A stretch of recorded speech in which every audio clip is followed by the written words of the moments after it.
Welcome to Investing Insights. I'm your host, Ivana Hampton. Morningstar's 2026 Global Investment Outlook is offering investors tactics to weather whatever the future may hold.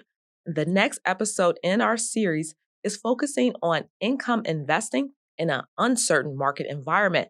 Higher interest rates have ushered in an era where income opportunities abound, and that's following years of parched cash flow streams and low rates, especially in fixed income. However, risks like stubborn inflation and elevated stock valuations exist. Morningstar researchers believe it's important to identify income opportunities that could be resilient in today's market. Joining me is Dominic Pappalardo, Chief Multi-Asset Strategist for Morningstar Wealth, which is a segment of Registered Investment Advisor, Morningstar Investment Management. Happy New Year, Dom. Happy New Year. Good to be here. As we begin 2026, how would you describe the current environment for income investing? Yeah, income investing's changed a lot in the last 3 years or so. Some parts have gotten better for investors. Some parts have gotten a little worse for investors. Really what's happened is coming into 2022, interest rates were very low, still near zero in the US in a lot of cases, and really globally. In 2022, we saw interest rates rise dramatically, mostly driven by the inflation spike we've seen in the US and again, globally. So as a result of that high inflation, interest rates rose. That's a good thing for income-seeking investors going forward because fixed income investments, bonds are now kicking off more income into their portfolios. But at the same time, there's reasons why those interest rates rose. And again, as I mentioned, that was inflation. And there's still some concerns out there about persistent inflation. What risks and rewards must be balanced to generate predictable and reliable payouts? Yeah, one of the natural situations is the more stable the income is, the less of it you receive. So it's a classic risk-reward trade-off. If you're willing to take on a little bit more risk, you can generate more income, but that income stream could fluctuate more, or an investor may have to put more principal at risk to generate that higher income. So it's really no different than any other question in investing. It's how much risk are you willing to take to kind of meet the intended goal, which in this case would be income generation from your portfolio. Before we look at Morningstar's global outlook for 2026, what should investors have on their checklist when researching ideas or even tune into Investing Insights? Yeah, I mean, I think it really comes down to understanding what your goals and objectives are. So what is that individual investor trying to accomplish? Do they want to earn 4% return on their portfolio so they could supplement income or kind of live off that in retirement? Are they still trying to earn more returns, more like stock market numbers where they want 7, 8, 10% return a year? So I think when you come into any of these conversations or begin to go through any of the research or analysis, the preceding step should be really defining what your goals are, because that will dictate what you focus on, what matters to you, and really help you achieve better outcomes in general. And you and other Morningstar researchers have investigated where to find income opportunities this year. Let's start with bonds. Which wins out? Short, intermediate, or long-term bonds, and why? We're proponents of being overweight in the intermediate part of the yield curve. So think of that as your 5 to 10-year maturity range. Typically, when I say the yield curve, that spans very short maturities that are just a month out, all the way out to 30-year long bonds. Any place on the curve has different advantages and disadvantages. The long end, for example, is typically the most risky because the prices of those bonds are most sensitive to interest rate changes. So as interest rates fall, those bonds gain value the most. But conversely, if interest rates rise, they also lose the most value. So you may be able to get a little bit higher income from going out to those longer maturities, but we don't think that trade-off is necessarily worth the additional risk you have to take right now. You can generate almost as much income by staying in that 5 to 10-year maturity range without having to take on that additional price volatility of the long end. And then the third option would be the short end, short maturities. Those don't generate as much income as the intermediate or long maturities do because there's less risk, there's less volatility in those short maturities. The yields on those short maturities came down in 2025 because the Fed cut interest rates 3 times. the shorter end of the yield curve is most tied, moves most closely in line with what the Fed does. So as the Fed cuts rates, the short end generally follows very closely. Intermediate, not so much. Long end really isn't anchored to what the Fed's doing at all. It's much more dictated by what the market thinks is going to happen long term. And let's stay with the Fed, who cut interest rates a few times last year. They're scheduled to meet later this month. What could their decision mean for intermediate dated bonds?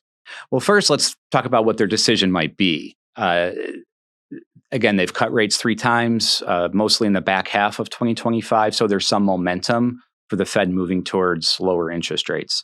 We definitely think that trend will continue in 2026. I'm not convinced they're going to cut at this January meeting. They may pause for a little while. I checked the futures markets this morning. There's only about a 20% probability priced in that the Fed will cut rates at this meeting. We could debate the timing of the cuts, whether it's January, February, April.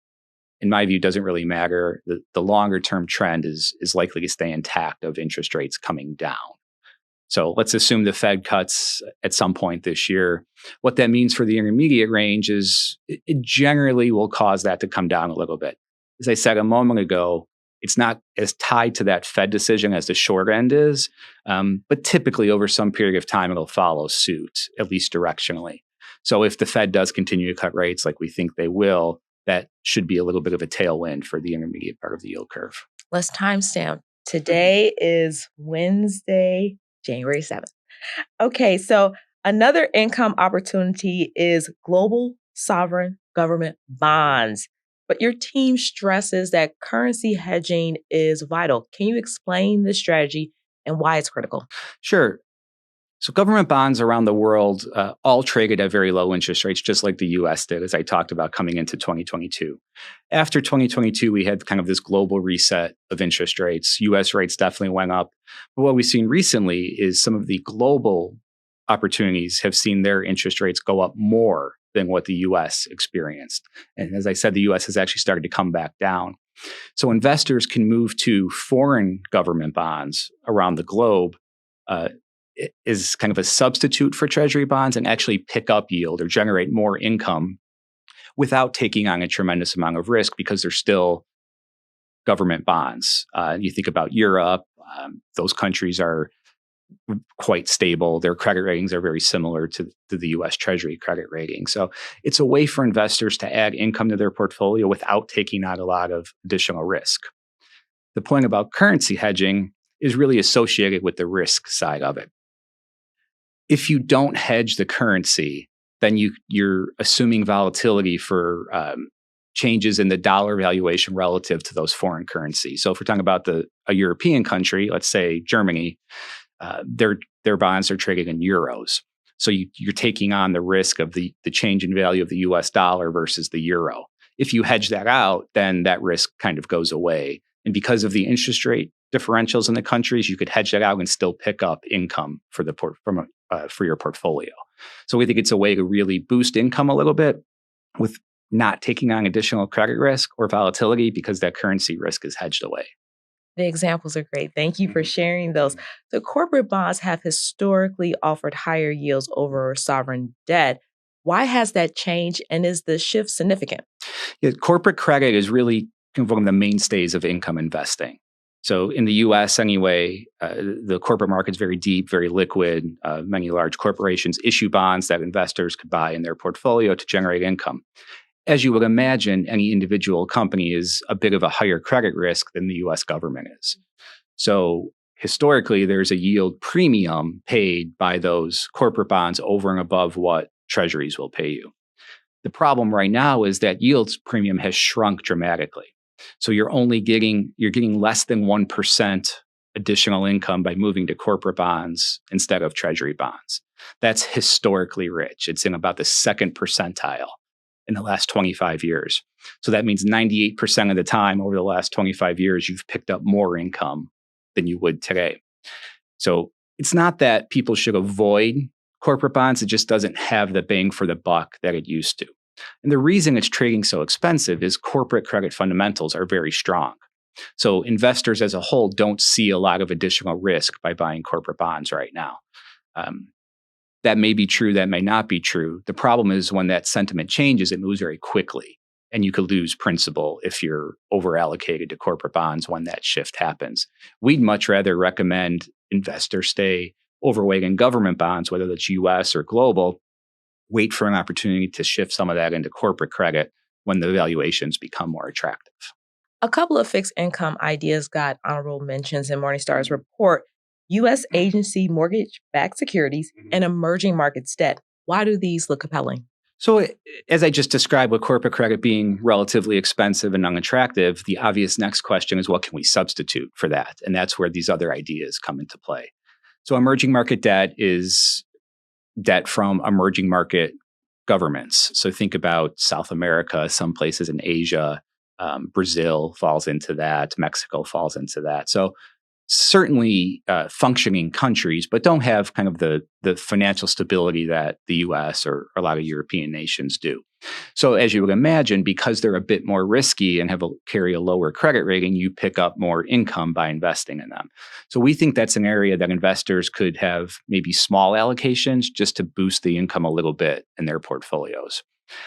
Unlike corporate credit, there's still a very attractive yield pickup to moving into emerging market debt. So that's one area. A bit more aggressive for sure, and definitely should align with an investor's risk profile. But for the right person, definitely makes sense to consider.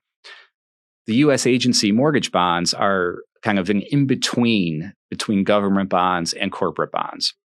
So they're inherently backed by the U.S. government, but they carry a little bit more risk because mortgages can prepay, for example. If you own a house, you could pay off your mortgage at any point you want.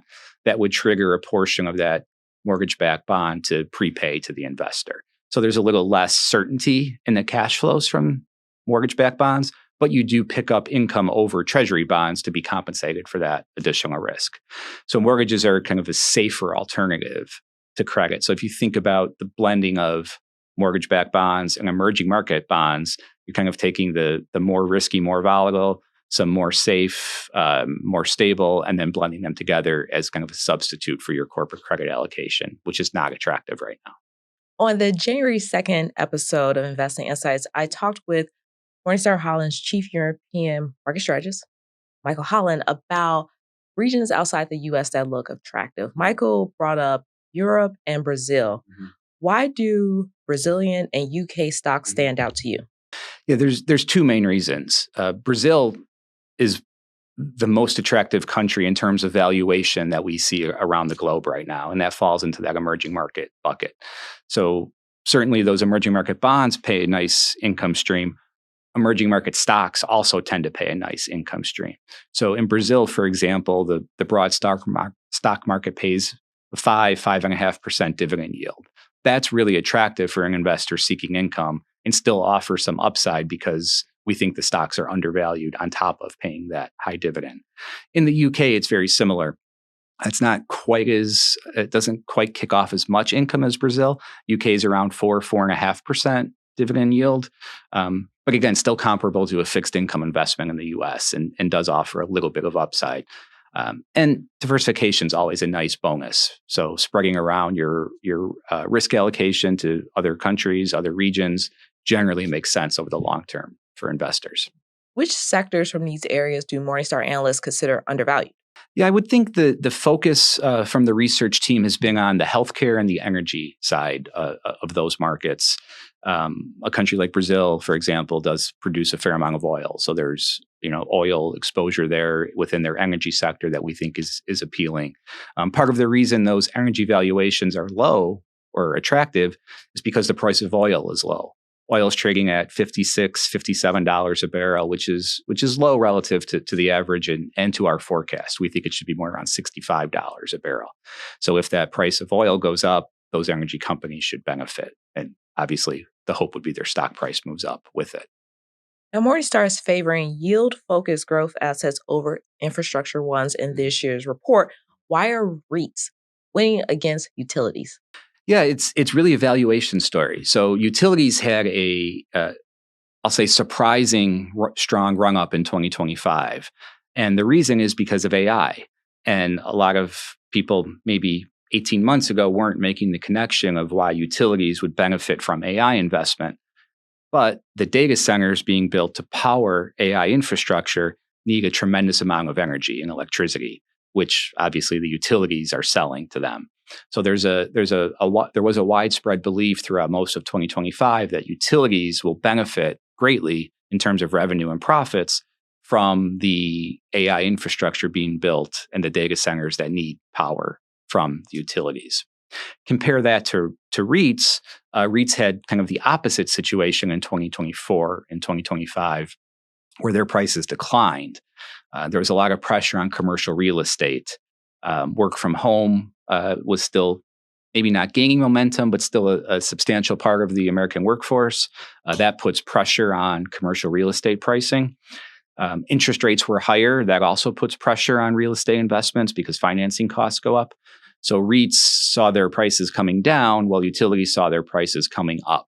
So it seems like a good time as we go into 2026 for someone to make that swap out of utilities that have done well into REITs, which look relatively cheap right now. And they both generate a nice dividend yield. So that's why it fits into the income discussion. What's the takeaway to create a resilient income stream in 2026, Dom? I don't think that's changed much this year versus any other year, Ivana. I think it's remaining diversified. I think diversification is always important, particularly when you're talking about income, because your goal isn't to maximize return. Your goal is to have some stable stream of income being generated by your portfolio. So the more you can spread that out, the more likely it is to remain stable. So even if one area you're in starts to pull back, or if inflation spikes or whatever the next surprise might be, being a bit more diversified, whether that's in terms of regions, countries, asset classes, really should hold true and help investors generate a more consistent income stream in 2026. Thank you, Don, for coming to the table. And as you said, generate an income stream in 2026. We need to know these tips from you. So thank you so much. Thanks for having me.